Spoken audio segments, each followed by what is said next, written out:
In this video, you will learn how to find sample spaces and probabilities of compound events.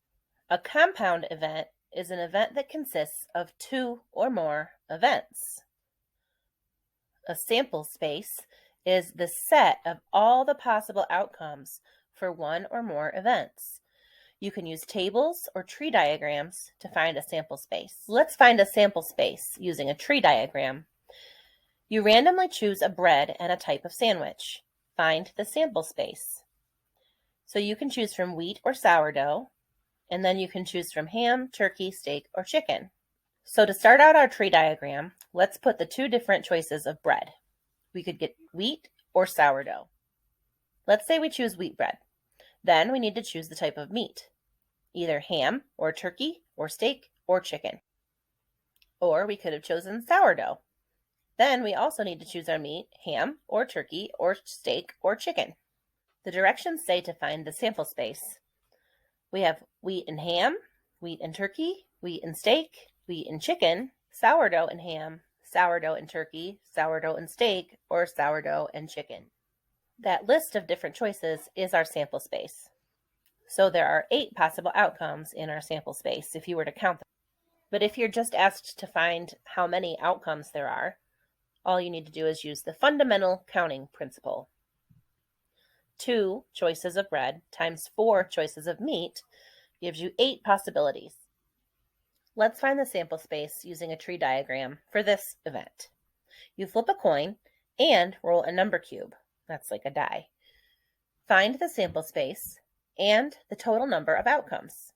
We can start our tree diagram with all the different possibilities we could roll with a number cube. We could roll a 1 or a 2 or a 3 or a 4 or a 5 or a 6.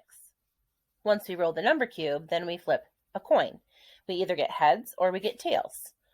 For example, if the first roll was a 1 and then you flip heads, that would be one of your possible outcomes.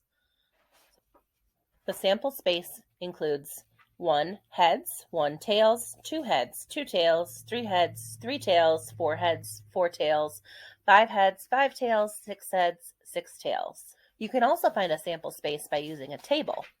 In this table, across the top, we put all the dice possibilities. And on the side, we put the 2 possibilities from flipping a coin. The first row lists all the possibilities if you were to flip heads. You could flip heads in a 1 or a 2 or a 3 or a 4 or a 5 or a 6. And the same thing with tails. If you flip tails, then you could roll a 1 or a 2 or a 3 or a 4 or a 5 or a 6. Again, giving us all 12 possible outcomes. That's our sample space. If all we needed to do was find the total number of outcomes, we can use the fundamental counting principle. There are 2 possibilities when you flip the coin, and there are 6 possibilities when you roll the number cube.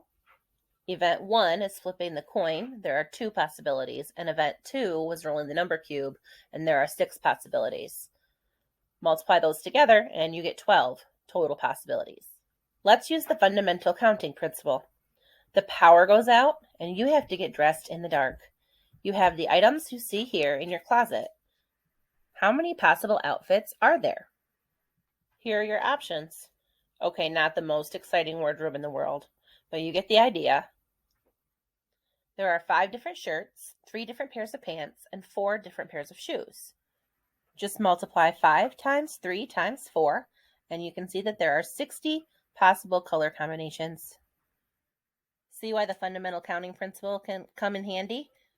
Don't even try to copy all this down. That would be silly. Let's try one last problem with the fundamental counting principle. Your padlock's combination consists of 2 letters, A to Z, and 2 numbers, 0 to 9. For example, AA11. How many possible combinations does this padlock have? There's a couple things we have to make sure we know first.